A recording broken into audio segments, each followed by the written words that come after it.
Salut à tous, c'est François Rousseau. Si vous êtes passionné par les voitures, vous êtes au bon endroit.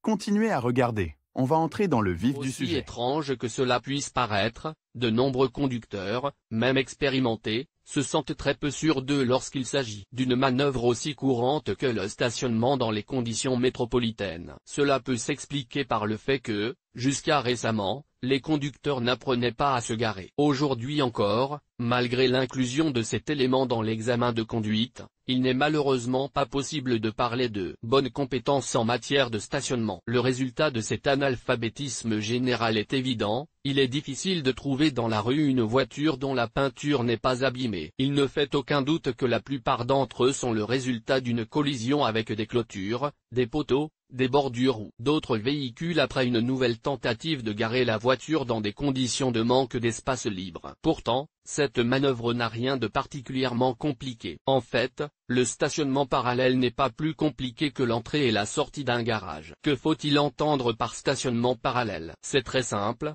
c'est lorsque toutes les voitures sont garées d'un côté de la route de manière strictement parallèle, car cela permet aux autres véhicules de circuler sans problème sur la chaussée. Le problème, c'est que les voitures sont placées de manière assez dense et que, s'il y a un espace pour une autre voiture, il est généralement réduit. Comment cela se produit-il? C'est simple, les conducteurs laissent exactement autant d'espace devant et derrière eux pour pouvoir reculer un peu et s'engager ensuite sans problème sur la voie principale. Et lorsqu'une place est libérée, l'allée avant et arrière est bloquée, et vous ne pouvez accéder à cette place de stationnement qu'en manœuvrant correctement. Tous les conducteurs ne savent pas le faire correctement. On pourrait penser que cette compétence est influencée uniquement par l'expérience de conduite, mais ce n'est pas tout à fait vrai. Le conducteur doit également avoir une idée des dimensions de sa voiture, ce qui peut ne pas apparaître après 10 ans de conduite. En outre, le conducteur doit être capable de déterminer avec suffisamment de précision la distance qui le sépare de l'objet, en regardant uniquement dans les rétroviseurs. Cette compétence nécessite une formation spéciale. Si vous possédez toutes ces compétences, l'opération de stationnement parallèle en marche arrière ne vous semblera pas être le summum des compétences en matière de conduite. Il convient de noter que le code de la route prévoit la présence d'un marquage spécial sur les routes urbaines indiquant la possibilité de se garer en parallèle. Cependant, même sans ce marquage,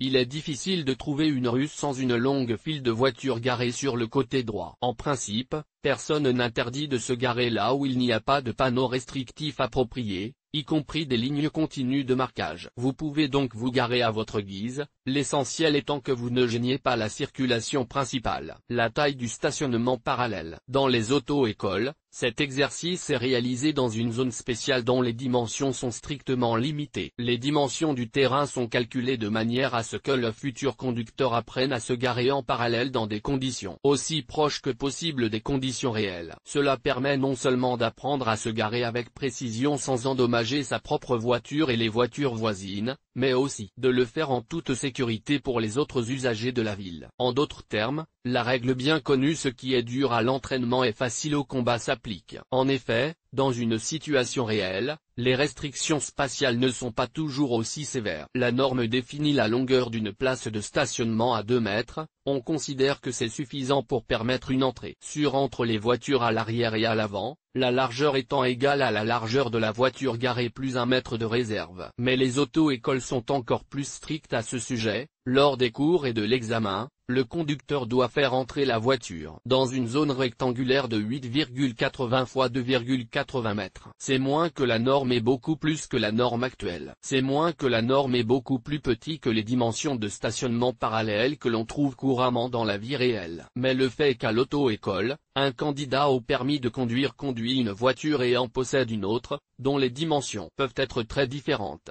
Bien entendu, personne ne va prescrire des règles pour des modèles spécifiques de voitures. La norme prévoit qu'une voiture moyenne a une longueur de 4,4 mètres et une largeur de 1,8 mètres. D'une manière ou d'une autre, le propriétaire de la voiture qui aura réussi l'examen devra passer un peu plus de temps à adapter les compétences acquises à son véhicule. Lire aussi, caractéristiques des batteries au lithium dans les voitures. Règles de stationnement parallèle. Avant d'apprendre à se garer en marche arrière, Il convient de se familiariser avec les règles de base de cette manœuvre. La distance minimale entre les usagers de la file et votre voiture doit être d'1,5 mètre.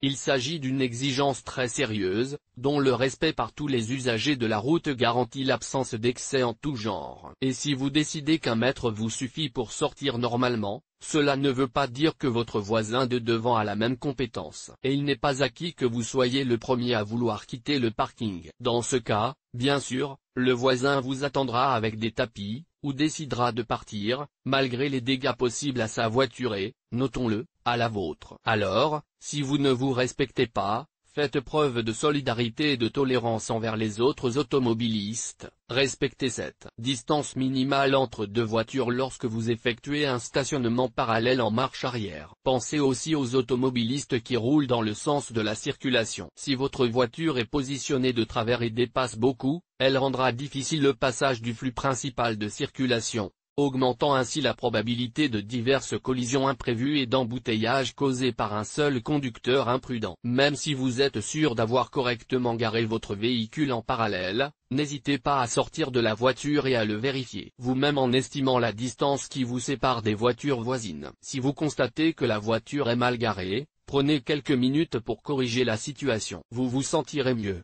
En respectant ces règles, que l'on pourrait qualifier de recommandations, vous contribuerez à la sécurité de la circulation. Quelques secrets utiles. Pour les conducteurs novices ayant peu d'expérience, le stationnement parallèle en marche arrière est une manœuvre difficile, mais vous pouvez et devez l'apprendre, ce qui vous permettra de bénéficier de plusieurs conseils utiles. De nombreux débutants sont convaincus que la meilleure façon de se garer en parallèle est de rouler en marche avant. Ce n'est pas le cas. Tout d'abord, vous devrez toujours enclencher la marche arrière pour effectuer la manœuvre. Deuxièmement, en marche arrière, la voiture réagit beaucoup plus facilement à la moindre rotation du volant. En marche arrière, une telle manœuvrabilité est tout simplement impossible. C'est de la géométrie élémentaire, car seules les roues avant tournent. Par ailleurs, en marche arrière, il faut être extrêmement prudent et concentré, car le prix d'une erreur est très élevé. Vous devez commencer à vous garer dans un espace libre en vous rapprochant le plus possible de la voiture de devant, à environ 50 cm.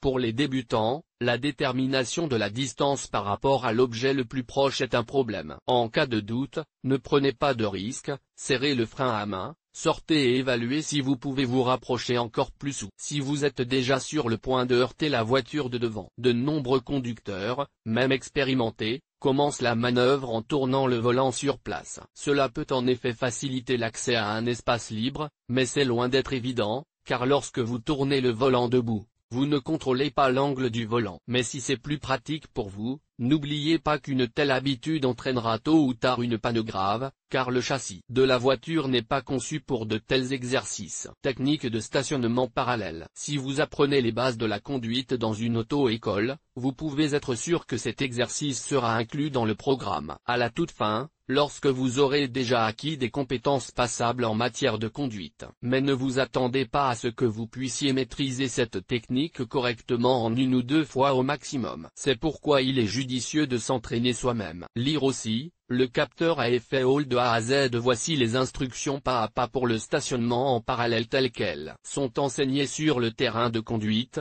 en supposant qu'il y ait une voiture à l'avant et une voiture à l'arrière et qu'il y ait suffisamment d'espace entre elles. Enclenchez l'alarme d'urgence avant de commencer la manœuvre, essayez ensuite de vous approcher de la voiture avant à une distance d'environ 50 cm, de manière à ce que votre roue avant droite se trouve près de l'angle arrière gauche de la voiture. Engagez la vitesse neutre, quel que soit le type de transmission, c'est indispensable. En surveillant attentivement ce qui se passe derrière vous, en tournant la tête, engagez la marche arrière et commencez à rouler lentement. Tournez rapidement le volant vers la droite, jusqu'à la butée, de manière à ce que votre voiture se dirige le plus possible vers le coin arrière droit de l'aire de stationnement. Dès que vous voyez dans votre rétroviseur gauche le phare droit de la voiture qui vous suit, votre siège est au niveau du pare-choc de la voiture de devant, alignez le volant vers la droite et continuez à reculer lentement. Lorsque votre pare-choc avant est au niveau du pare-choc de la voiture qui vous précède, tournez le volant vers la gauche et conduisez jusqu'à ce que la voiture soit parallèle à la chaussée. Si votre voiture est devenue légèrement de travers ou plus proche d'un de vos voisins, corrigez-la. Une fois la manœuvre terminée, redressez le volant, Si vous avez une boîte de vitesse automatique, enclenchez le mode parking et n'oubliez pas de serrer le frein à main. Lorsque vous sortez de la voiture, assurez-vous que tout a été fait correctement et que vous ne gênerez pas vos voisins sur la place de parking. Comme vous pouvez le constater, la technique du stationnement parallèle en marche arrière n'est pas difficile, mais pour la maîtriser, vous avez besoin de 3 éléments. D'abord étudier l'algorithme en théorie et le mémoriser jusqu'à l'automatisme, pratiquer la technique sur le terrain de conduite. Mémoriser le comportement de la voiture en marche arrière tout en tournant activement le volant. Lors de l'exécution de la manœuvre dans l'auto-école, un équipement de marquage sera installé, qui ne pourra pas être renversé lors de l'examen, d'où l'importance de maîtriser les mouvements sur les rétroviseurs lors de l'exécution du stationnement parallèle en marche arrière. Erreur courante.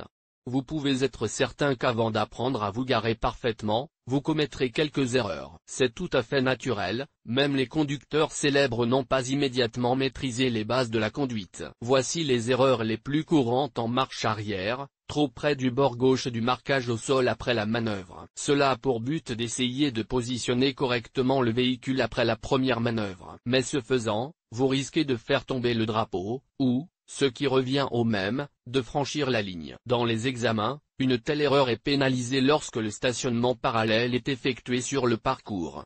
De nombreux conducteurs novices n'ont tout simplement pas le temps d'effectuer un tour complet du volant, et sans cela, vous ne pouvez pas compter sur une exécution réussie du stationnement. Le fait est qu'une plus grande marge de manœuvre sur la colonne de direction facilitera la mise à niveau. Il n'est pas difficile de s'en convaincre, il suffit de tout faire correctement au moins une fois. Une telle erreur n'est pas pénalisée dans les examens, mais cette pratique s'accompagne d'une augmentation du temps nécessaire pour effectuer la manœuvre, qui est limitée lors de l'examen. Mettre la voiture sur le côté et franchir les marquages, il s'agit d'une infraction très grave, car elle crée des problèmes pour la circulation principale des véhicules. La réussite d'un examen dans une auto-école requiert un certain nombre de points. Cela signifie que si vous commettez un petit nombre de fautes, vous avez encore une chance de réussir l'examen. Voici la liste des sanctions pour le stationnement en parallèle, en points. Dépassement de temps, 3. Dépassement de la ligne de marquage par la voiture, 3. Drapeau renversé, 3. Heurter la ligne de démarcation avec une roue, 1. Moteur calé, 1. Si vous vous êtes garé parallèlement au trottoir sans commettre la moindre erreur, vous pouvez considérer que le test a été passé avec succès, mais dans la vie réelle, pour consolider vos compétences, vous aurez besoin de beaucoup de temps pour les renforcer.